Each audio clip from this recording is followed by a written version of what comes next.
Welcome back to the series of video classes for the subject of physics. And today we are back with the next lecture, that is lecture number 2 for our fourth chapter from the physics syllabus of class 11. And the name of the chapter is Motion in a Plane. And the topic which we are going to start in the second lecture of the chapter is representation of a vector in Cartesian form. The topic is representation of a vector in Cartesian form. Okay.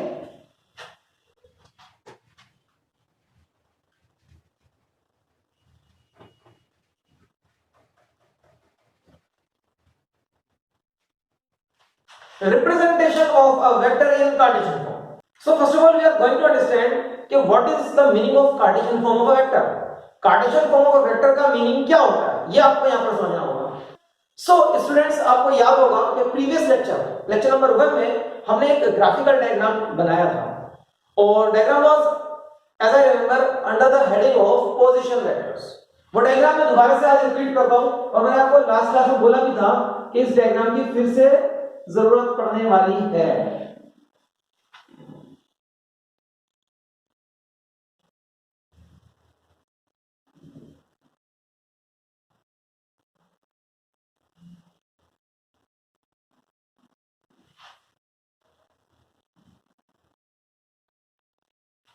We have a point A and the coordinates are 4, 3. This was the diagram. Okay, this was the diagram. Now the position vector for point A is the vector joining the origin with the point A. This is the position vector. Okay, this is the position vector for A. Done. Now if the symbol for this position vector is, suppose the symbol is P. Now how can we represent this vector P in Cartesian form? इस vector P को हमें Cartesian form में represent करना है. Now what is the meaning of Cartesian form? Cartesian form का मतलब होता है कि आप इस वेक्टर के पार्ट्स देखेंगे कि x एक्सिस पर इसका कौन सा पार्ट है, y एक्सिस पर कौन सा पार्ट है, उन पार्ट्स से मिलकर ये बना है. उसको आप इस फॉर्म में अगर लिखेंगे तो that will be known as cartesian form of the vector of the given vector P. Okay, तो अभी आप देखते हैं यहां पर कि इसके लिए x एक्सिस पर इसका कोरेस्पोंडिंग पार्ट है 4. Now what is the unit vector along the positive direction of x axis, that is I cap, and the unit vector along positive direction of y axis is j cap. Okay, so अभी आप देखो यहां से एक perpendicular draw करते हो और यहां से परपेंडिकुलर ड्रॉ करते हो x एंड y एक्सिस पर respectively. This vector is in xy plane only. Okay, अभी 2 डायमेंशनल सीख रहे हैं आप, xy प्लेन में नहीं है ये वेक्टर, xy प्लेन में ही है, 2 डायमेंशनल है ये. So the corresponding part on the x-axis is 4 along the positive direction of x-axis. Positive direction of x-axis में आ रहा है 4.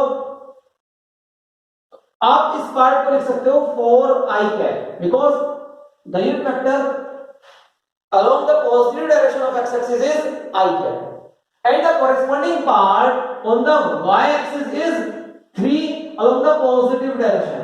3 along the positive direction तो 3j cap. ओके, दोनों पॉजिटिव है, दोनों को पॉजिटिव कर देना है. ये वेक्टर P का कार्टेशियन फॉर्म कहलाता है. Can be written like this 4i plus 3j cap. This is known as cartesian form of the vector quantity of the vector P. Okay, ये कार्टेशियन फॉर्म है.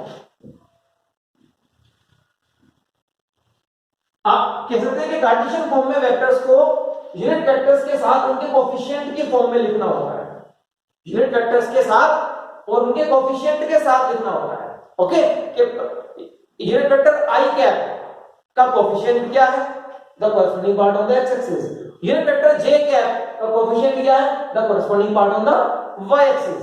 और अगर यूनिट वेक्टर k कैप हो तो उसका भी आप कोएफिशिएंट लिख सकते हैं, the corresponding part on the z axis. Yes. Okay. So this is the Cartesian form of the vector quantity. Now the same can be concluded for a vector in 3 dimension. अगर कोई vector 3 dimension में है, मतलब x axis और y axis और z axis तीनों तरफ उसका कॉरेस्पॉन्डिंग पार्ट जाता है, तो आप इसको वहां भी लिख सकते हैं। ओके, पहले इस टू डायमेंशनल की फॉर्म को हम एक जनरल फॉर्म में लिखेंगे। ये तो एक पर्टिकुलर क्वेश्चन ले लिया आपने कि पॉइंट ए 4,3 है, लेकिन अगर एक जनरल होता, बिल्कुल जनरल फॉर्म कैसे लिखोगे इसकी? Suppose this is origin and we are having a point A और उसके कोऑर्डिनेट्स है a, b, means this is a and this is b। Okay, और this is a position vector for a, position vector for a p से denote करेंगे, so p can be written as x direction में कितना है, यहां से यहां तक a, positive direction of x तो a आई है, y डायरेक्शन में कितना है, यहां से यहां तक b, पॉजिटिव डायरेक्शन है तो प्लस bj है। This is the general form for a vector in two dimension which is represented in cartesian form. ये कार्टेशियन फॉर्म है टू डायमेंशनल वेक्टर के लिए। Okay, suppose the vector is in three dimensional vector है अगर कोई, तो कैसे करोगे आप उसका कार्टेशियन फॉर्म? x एक्सिस का पॉजिटिव डायरेक्शन, y एक्सिस का पॉजिटिव डायरेक्शन, ये ओरिजिन है, and this is the positive direction for z axis. Okay, suppose we are having a point a, b, c, जैसे ये पॉइंट है ना a, b, तो इधर x एक्सिस पर a होता है और y एक्सिस पर b होता है, तो पॉइंट a, b, c कहां होगा? x एक्सिस पर a के सामने, y एक्सिस पर b के सामने और z एक्सिस पर थोड़ा आगे c के सामने। Okay, this is c on z axis. कैसे इमेजिन करोगे थ्री डायमेंशनल? मैंने आपको पहले भी बताया था कि जिस रूम या जिस हॉल में आप बैठे हुए हैं उस रूम के बॉटम लेफ्ट हैंड कॉर्नर पे ध्यान देंगे, उसे हम ओरिजिन बोलते हैं। फिर से मैं आपकी तरह हो जाता हूं, जिस रूम में आप बैठे हैं बॉटम लेफ्ट हैंड कॉर्नर पे ध्यान देंगे, ओरिजिन हो जाता है। Okay, this is the x axis, this is y axis and this is z axis. मैंने आपको पहले भी बताया था, याद होगा आपको। सामने वाली दीवार और फ्लोर से मिलकर जो लाइन जा रही है दैट इज x एक्सिस, सामने वाली वॉल और साइड वाली वॉल से मिलकर जो लाइन जा रही है दैट इज y एक्सिस का पॉजिटिव डायरेक्शन, और साइड वाली वॉल और फ्लोर से मिलकर जो लाइन जाती है that is the positive direction of z axis, वो ओरिजिन है। Bottom left hand corner is the origin. तो अभी आप एक पॉइंट एज्यूम करेंगे, x एक्सिस पर a आगे जाना है, x एक्सिस पर a आगे जाना है, y एक्सिस पर b आगे जाना है और z एक्सिस पर c आगे जाना है। तो वो पॉइंट कहां होगा? बट आप इसको ऐसे समझ सकते हैं कि वो पॉइंट इस कॉर्नर के जो बॉटम लेफ्ट हैंड कॉर्नर है ठीक इसके अपोजिट पीछे टॉप कॉर्नर पे होगा, पीछे टॉप कॉर्नर पे राइट हैंड साइड पर जो टॉप कॉर्नर है वहां होगा a, b, c। मींस ये जो रूम आपका रूम है क्यूबॉइड, ये रूम आपका थ्री डायमेंशनल स्पेस है। हम यहां पर बनाने की कोशिश करेंगे। देखो कैसे हो रहा है ऐसा कुछ। देखो ये सामने वाली वॉल है, ये फ्लोर है जिस पे आप बैठे हो, और ये साइड वाली वॉल है। ओके, सामने वाली वॉल, साइड वाली वॉल, फ्लोर। अभी इस रूम को अगर कंप्लीट करोगे तो ऐसे कंप्लीट हो जाएगा लाइक दिस। ये पॉइंट कौन सा है? ये पॉइंट आपके पीछे वाला टॉप राइट हैंड साइड का corner, this point. This is the bottom left hand corner जिसे हम ओरिजिन बोलते हैं, and this is the top right hand side का कॉर्नर, पीछे वाला। ओके, पीछे हमारे। तो इस पॉइंट पे आप पहुंच चुके हो अभी, और ये पॉइंट है आपका a, b, c। This is the point a, b, c, जिसको हम रिप्रेजेंट करेंगे इस एरो से। ये एरो कहां से कहां तक जाएगा? ओरिजिन से ठीक उधर पीछे वाले ऊपर वाले पॉइंट पर। ठीक है, that is the a point. अब इस पॉइंट के x एक्सिस पर कौन सा पार्ट है? ये वाला पार्ट। y एक्सिस पर ये वाला पार्ट है, और z एक्सिस पर इस पॉइंट का ये वाला पार्ट आता है। ठीक है, तो this vector in cartesian form, let the vector is q।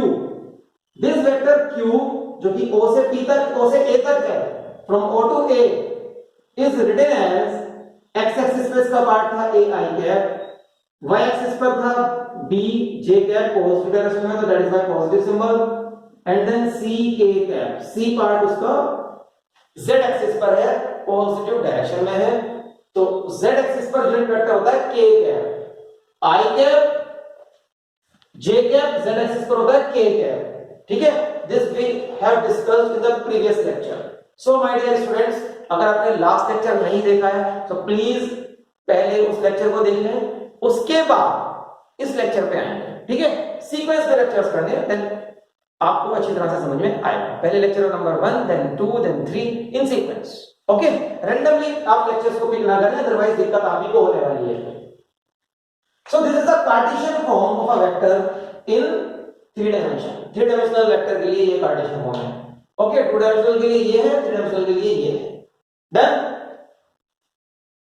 So students, आप ये कॉपी करें, you can copy this one as an example, और बाकी ये cartesian form in for a vector in 2 dimensions, and this is the Cartesian form for a vector in 3 dimensions. In 3 dimensions. Okay? Please copy down this.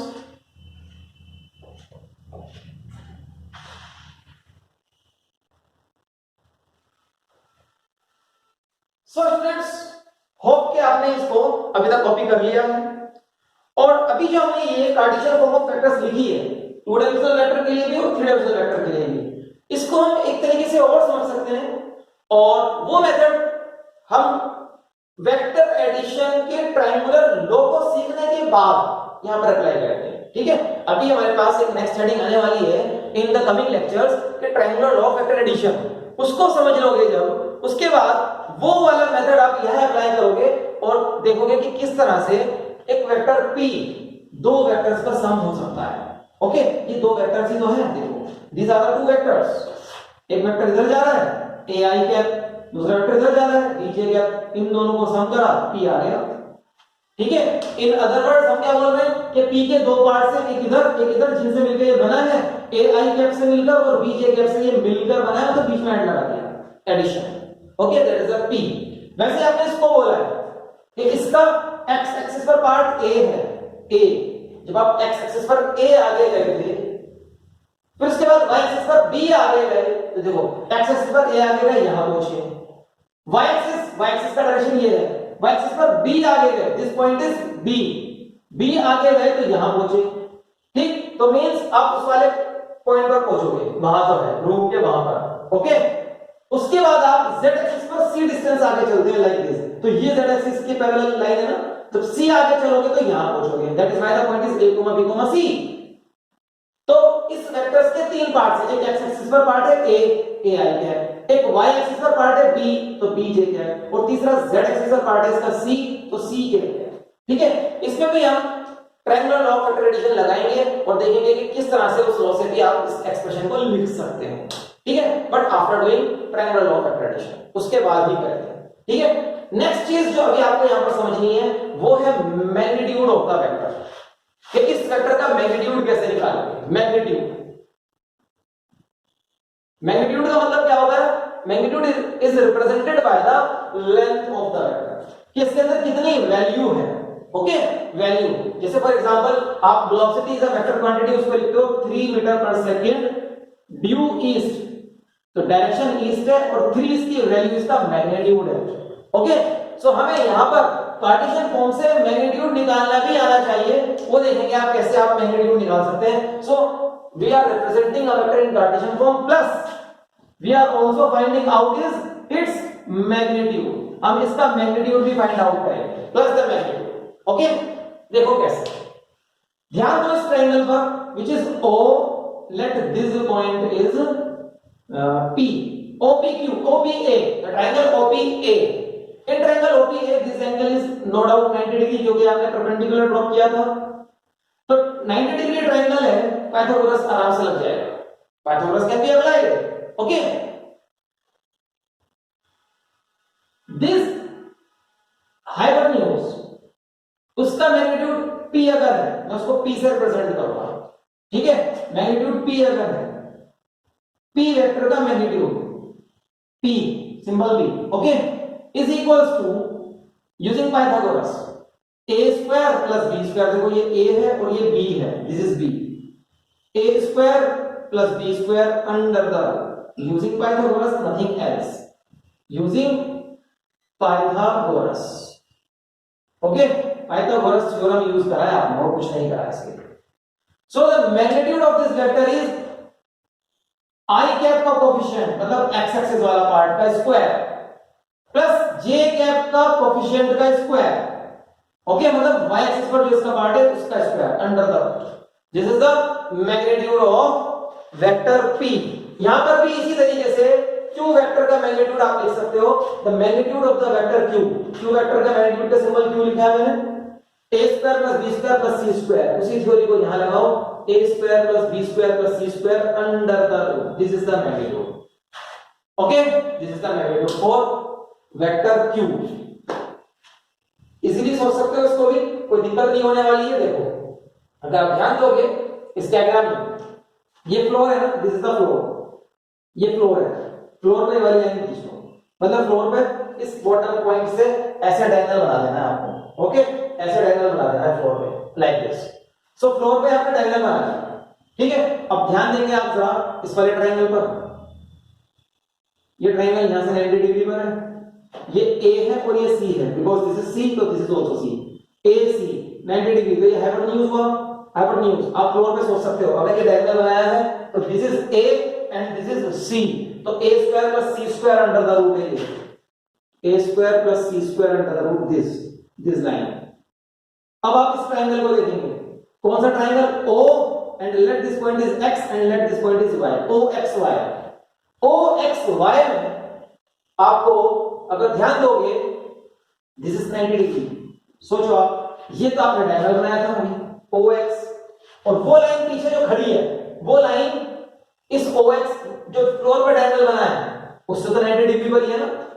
Okay, ये 90 degree है, तो ये उसका hypotenuse हुआ इस ट्रायंगल में. ये हाइपोटेन्यूज अगर है तो हाइपोटेन्यूज क्या होता है, हाइपोटेन्यूज इज दिस Q का स्क्वायर क्या होता है, एक साइड का स्क्वायर प्लस दूसरी साइड का स्क्वायर. एक साइड का स्क्वायर तो है a square plus c square under the root, उसका स्क्वायर कर दोगे तो रूट हट जाएगा. दूसरी साइड क्या है, ये तो b है ना, y एक्सिस के डायरेक्शन में कितना आगे जा रहे हो, b. If this is b, this is also b, तो b स्क्वायर. देखो क्या आंसर आ रहा है, q square is equal to a square plus b square plus c square. तो q क्या आ गया, a square plus b square plus c square. यही तो मैग्नीट्यूड है, यही तो मैग्नीट्यूड है.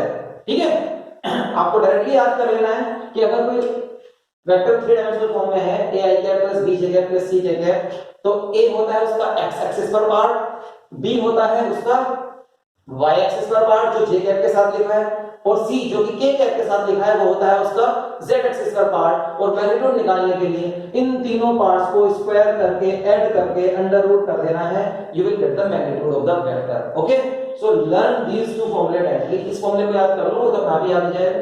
3 डायमेंशनल 2 डायमेंशनल, 3 डायमेंशनल है तो ABC और 2 डायमेंशनल है तो सिर्फ A और B.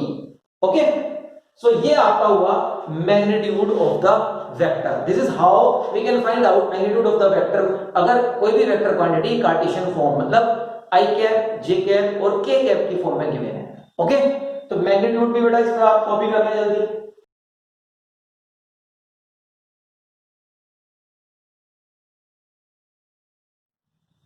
So students, before proceeding further to the next part, to the next topic, हम एक छोटा सा क्वेश्चन कर लेते हैं based upon the points जो हमने अभी सीखे हैं.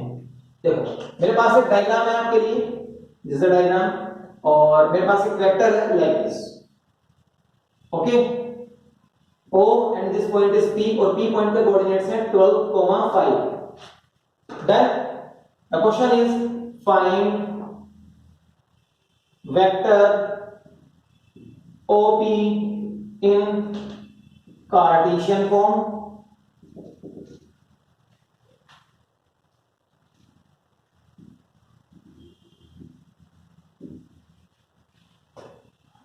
And the next part is find magnitude of vector OP. ये OP वेक्टर है, इसको आपको कार्टेशियन फॉर्म में बताना है और इसकी मैग्नीट्यूड भी बतानी है. डन. देखो आंसर सॉल्व करने के लिए हमें सिर्फ इसका x पार्ट और इसका y पार्ट का पता होना सफिशिएंट है. इसका x पार्ट कितना है 12, सो 12 i कैप, y पार्ट कितना है 5 पॉजिटिव डायरेक्शन में, तो प्लस 5 j कैप। क्या इसका z पार्ट भी दिया है? नहीं दिया है, टू डायमेंशनल वेक्टर है, तो that is the answer. This is the answer 1, cartesian form. Now what is its magnitude? Magnitude पे क्या करना है, i कैप के कोएफिशिएंट को स्क्वायर करो, ये तो फॉर्मूला था। The formula for magnitude of OP is a square plus b square under the root, a ये है 12 का स्क्वायर, b ये है 5 का square under the root. OP का answer you will get 13 units. जो भी यूनिट्स आपको दी होंगी, मीटर दिया है मीटर लिख देंगे, सेंटीमीटर दिया है सेंटीमीटर लिख देंगे। Okay, this is how we are going to use this information in further questions. आगे जो क्वेश्चंस आने वाले हैं उनमें आपको ये इंफॉर्मेशन इसी तरह से यूज करनी है। कहीं पर मैग्नीट्यूड निकालना होगा, कहीं पर वेक्टर को कार्टेशियन फॉर्म में लिखना होगा, तो ये आपको करना आना चाहिए। सो स्टूडेंट्स, जल्दी से आप अपनी वीडियो को पॉज करके ये क्वेश्चन कॉपी करें। This was a practice question. Practice question करके इसको कॉपी कर लें and then we are going to start the next heading for this lecture.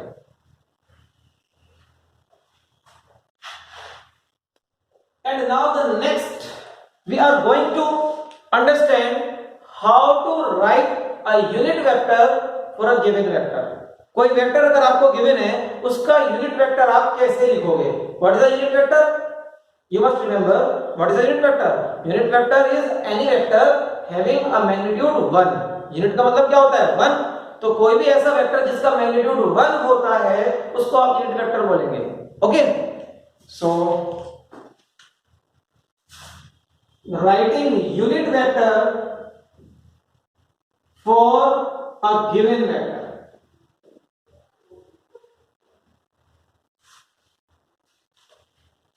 Suppose I am having a vector A is equals to 6 kilometers due east. ये एक vector है जिसको आप A से रिप्रेजेंट करते हैं, it is 6 kilometre due east. East की side है ये vector. Okay, 6 kilometre due east. मेरे को इस डायरेक्शन में एक यूनिट वेक्टर मार्क करना है। यूनिट वेक्टर कैसे मार्क करूंगा इस डायरेक्शन में? देखो, यूनिट वेक्टर ए के लिए ए कैप आप सिंबल देंगे उसको, ए कैप। डन। अच्छा, ए कैप यूनिट वेक्टर, उसकी मैग्नीट्यूड क्या होगी 1 होगी, और इस वेक्टर की मैग्नीट्यूड क्या है 6। तो अगर आप इस वेक्टर को इसी के मैग्नीट्यूड से डिवाइड कर दोगे, लिसन इट केयरफुली, अगर आप गिवन वेक्टर ए को इसी के मैग्नीट्यूड से डिवाइड कर दोगे, मतलब 6 से डिवाइड कर दोगे, 6 by 6 1 मैग्नीट्यूड हो जाएगा उसका 1, and what remains ahead due east, 1 kilometre due east. This will be the unit vector and it is how we obtain a unit vector. देखो कैसे, वेक्टर ए को उसी के मैग्नीट्यूड से डिवाइड कर देना है। This is the basic formula for obtaining unit vector. Okay, अगर आप इस फॉर्मूले को यहां लगाएंगे तो व्हाट विल यू गेट? ए है 6 किलोमीटर ड्यू ईस्ट, और ए का मैग्नीट्यूड क्या है 6 किलोमीटर। ठीक है, मैग्नीट्यूड इज 6 1, यूनिट नहीं लिखेंगे, सिर्फ मैग्नीट्यूड लिखेंगे। तो 6 cancel 6, what remains 1 kilometre due east, 1 kilometre due east. This is the unit vector. Magnitude देखो 1 है इसका, 1 किलोमीटर और डायरेक्शन है उसके पास due east. Now what is the use of this unit vector? इस यूनिट वेक्टर का क्या यूज होगा? इस यूनिट वेक्टर का यूज ये हो सकता है कि आप इस वेक्टर ए को यूनिट वेक्टर की टर्म्स में लिख सकते हो। We can represent a in terms of unit vector a cap. कैसे? देखो इस तरह से, देखो आप मेरे साथ देखो इसको, a cap 6 kilometre due east, देखो 6 आगे मैं लिख दूंगा सिर्फ a कैप, बाकी के सारे इंफॉर्मेशन a कैप में छिपी है ना। देखो kilometre due east, a cap क्या है 1 किलोमीटर ड्यू ईस्ट। इसका मतलब हुआ 6 into 1 किलोमीटर ड्यू ईस्ट, और 6 into 1 क्या होता है 6, तो it can be written as 6 kilometre due east. That is how we can use a unit vector to represent any vector in its direction. Unit vector के direction में किसी भी vector को आप यूनिट वेक्टर की हेल्प से represent कर सकते हो। Okay, now another case. If a vector is given in Cartesian form, suppose मेरे पास एक वेक्टर है p और उसकी फॉर्म है ai cap plus bj cap plus ck cap. p vector के डायरेक्शन में I want to write a unit vector, so unit vector in the direction of p, let it be p cap, और वो आएगा p को p के magnitude से ही divide करने पर। This formula we have used over here. अब देखो p वेक्टर है ai cap plus bj cap plus ck cap, इसको डिवाइड कर देना p के मैग्नीट्यूड से। इसका मैग्नीट्यूड जस्ट कैलकुलेटेड, अभी तो कैलकुलेट किया था, ये इसका मैग्नीट्यूड होता है। This is how we can write a unit vector for a given vector. Okay, this is how we can write a unit vector for a given vector. याद कर लीजिए इसको भी। Done? और ये इसका एप्लीकेशन है। This is the application. You can write it like an example. इसको आप एक एग्जांपल की तरह लिख सकते हो। Okay? So please copy down this also. Then we will move towards the next heading and the last heading of the lecture today.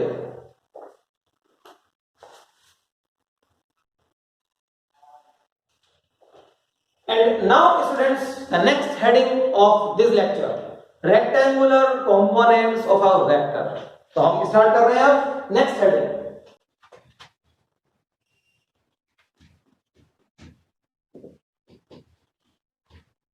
rectangular components of a vector. Okay, components means parts of a vector. component मतलब होता है parts, जिन part से मिलकर वो vector बना है। Okay, rectangular component क्यों बोला है अभी समझ आ जाएगा। हम जैसे जैसे अपने टॉपिक को फिनिश करेंगे हम ये भी समझ लेंगे कि रेक्टेंगुलर कंपोनेंट क्यों बोला है। ओके, सो रेक्टेंगुलर कंपोनेंट्स करने के लिए suppose again I am having a graph, this is the positive direction of x axis and this is the positive direction of y axis. Okay, as usual.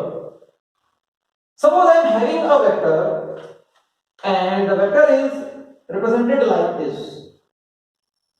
Let this vector is u. u से denote किया है इस vector को, ठीक है। Let this vector is u. अभी जो vector हमने बनाया है, अगर आपको ये बता दिया जाए कि the angle of this vector from x axis, from the positive direction of x axis actually, okay, जब भी आपको x axis से एंगल मिलता है ना तो नॉर्मली x axis के पॉजिटिव डायरेक्शन से मिलता है। x axis तो इधर भी है but this is negative part, इधर से कोई एंगल नहीं बताएगा आपको, इधर से ही बताना है। This is the positive direction of x axis, so this is the angle. Okay, so the angle of the vector u from the x axis या from the positive direction of x axis is theta. theta is angle. Okay, ये angle आपको दे दिया गया है theta. अब इस theta angle के terms में आपको ये फाइंड आउट करना है कि ये u वेक्टर दो कौन से कंपोनेंट से मिलकर बना है जो कि x एक्सिस और y एक्सिस के अलोंग आते हैं, जो कि x एक्सिस के अलोंग और y एक्सिस के अलोंग आते हैं। वो दो पार्ट्स, वो दो कंपोनेंट्स कौन से हैं जिनसे मिलकर ये वेक्टर u बना है। ओके, देखिए इसको कैसे करेंगे आप। टेल तो इसके ओरिजिन पर है, इसके हेड से आप परपेंडिकुलर ड्रॉप करेंगे x एक्सिस पर भी और परपेंडिकुलर ड्रॉप करेंगे y एक्सिस पर भी। दिस इज परपेंडिकुलर तो angle must be 90 degree, this is perpendicular तो एंगल 90 डिग्री। ओके, यहां परपेंडिकुलर मैंने ड्रॉप किया, late this point is a, यहां पर परपेंडिकुलर ड्रॉप किया, late this point is b। और इस पॉइंट को अगर आपको नाम देना है तो p नाम दे सकते हो। इस पॉइंट को मैंने नाम दे दिया है p। ओके, अब इस वेक्टर u का x एक्सिस पर कौन सा पार्ट आ रहा है? OA। Actually this is the x component, इसको बोलते हैं x कंपोनेंट। कंपोनेंट हेडिंग में भी था ना वर्ड कंपोनेंट, कंपोनेंट मतलब पार्ट। x एक्सिस, इस वेक्टर का x एक्सिस पर जो पार्ट है दैट इज OA और इसको आप बोलेंगे x component, this OA, this OA। Okay, इसको आप बोलेंगे x कंपोनेंट। क्या बोलेंगे? x component. Repeat with me. Repeat with me. X component. Okay. So this is the x component. ये होगा कितना? अभी फाइंड आउट हो जाएगा कितना होगा।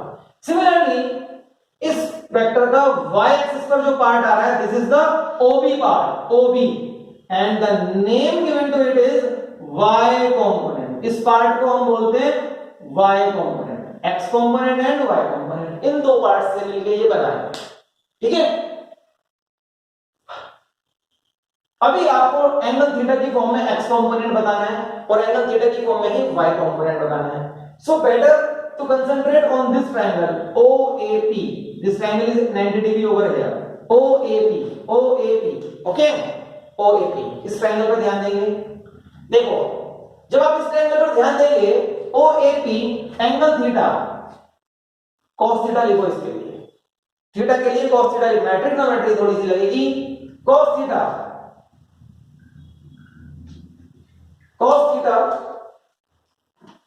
from triangle OAP, cos theta is equals to base upon hypotenuse. What is this base? This is OA. And what is the hypotenuse? OP.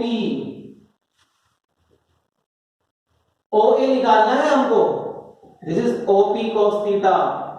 OA. OP कितना है? OP का मैग्नीट्यूड U से denote कर सकते हो, वेक्टर U है तो magnitude U cos theta. This OA is nothing but the x component. OA is nothing but the x component. So we have found out the x component. This is U cos theta. U cos theta. Similarly, we can find out the y component also. Y component के लिए आप क्या करेंगे? इसी triangle से sin theta लिखने की कोशिश करेंगे।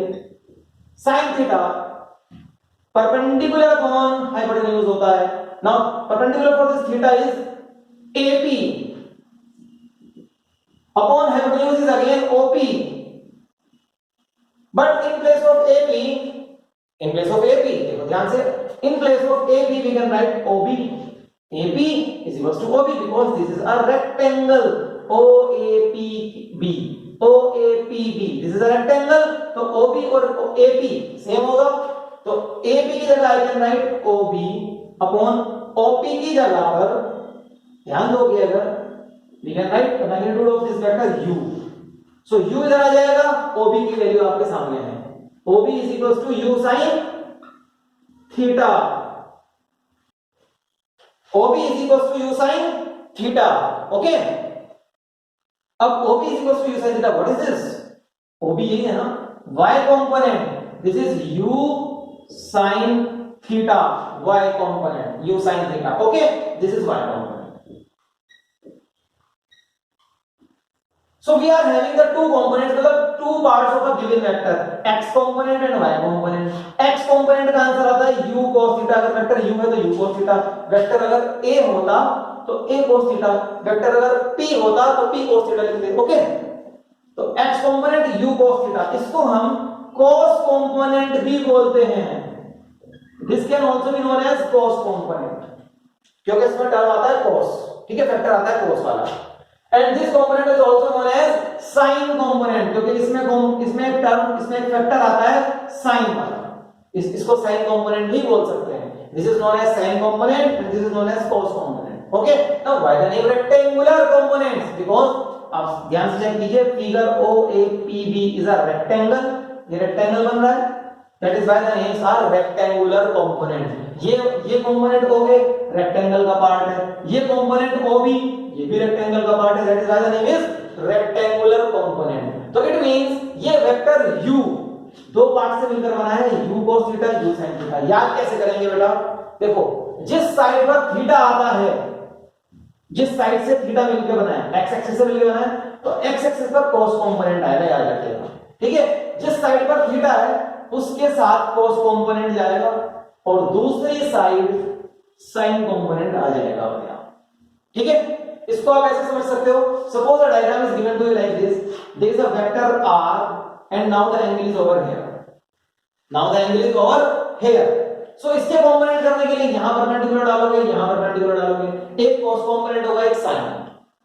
इस बार क्योंकि एंगल इधर है तो इस साइड पर जो कंपोनेंट आएगा वो होगा r cos थीटा। देखो r है ना, तो इसलिए मैं r लिख रहा हूं, पहले u था इसलिए मैंने u लिखा था यहां पर, ठीक है, r के साथ r। So now this is r cos theta and this is r sin theta. So these are the two components which are known as rectangular component because this figure is a rectangle.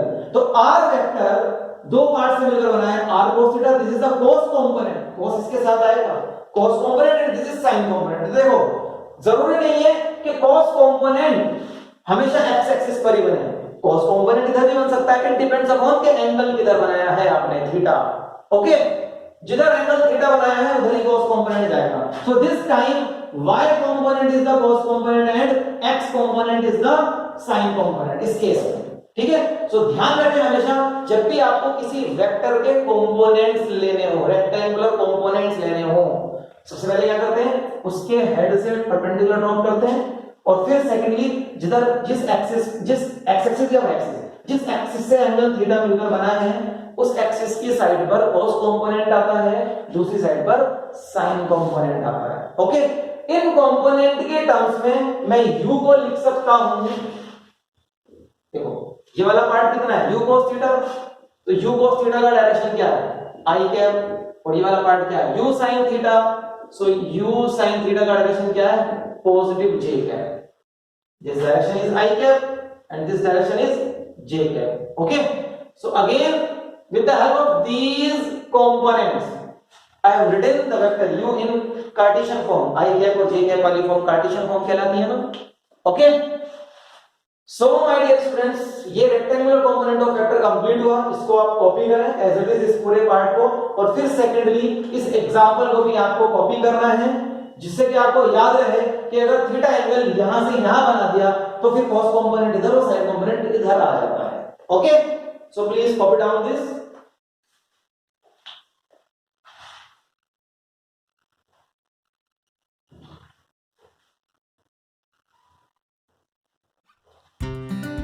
So students, this is enough for the lecture today.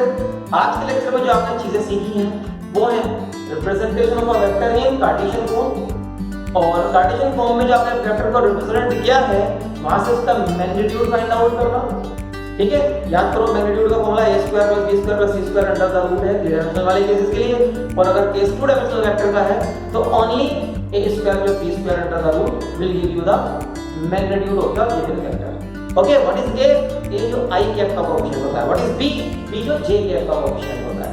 Done. And the last one जो आपके board पर अभी भी लिखा हुआ है कि आपको रेक्टेंगुलर कंपोनेंट्स कैसे लेने होते हैं। रेक्टेंगुलर कंपोनेंट्स का मतलब होता है कि गिवन वेक्टर का x एक्सिस और y एक्सिस पर क्या पार्ट बनेगा। ओके, x और y एक्सिस देखो दोनों 90 डिग्री पर होते हैं, तो हमें उसके हेड से परपेंडिकुलर ड्रॉ करेंगे तो we will get a rectangular diagram, that is why the name is rectangular components. तो x एक्सिस पर कंपोनेंट, y एक्सिस पर कंपोनेंट। डन। जिधर थीटा होता है उधर cos कंपोनेंट आता है। So this is u cos theta and this is u sin theta. These are the two components of this vector u. Okay. So this is all for the lecture today. And hope कि आपको ये vectors अच्छे से समझ में आ रहे हैं बेटा। वेक्टर्स को जरूरी है कि आप समझें पूरी क्लासेस की, पूरे लेक्चर्स इसके अच्छे से आप वॉच करें, ऑब्जर्व करें। ओके, प्रॉपर नोट्स बनाएं, अदरवाइज नोट्स नहीं बनाओगे तो दिक्कतें होंगी, आपको दिक्कत बहुत ज्यादा बढ़ जाएंगे बाद में भी, और अभी भी आपको अच्छे से समझ में नहीं आएगा अगर आप नोट्स नहीं बना रहे हैं। ओके, सो नोट्स बहुत इंपॉर्टेंट है, वीडियो क्लासेस को पॉज कर करके आप नोट्स बनाएं अपने। Done. So wish to see you in the next class, till then bye bye.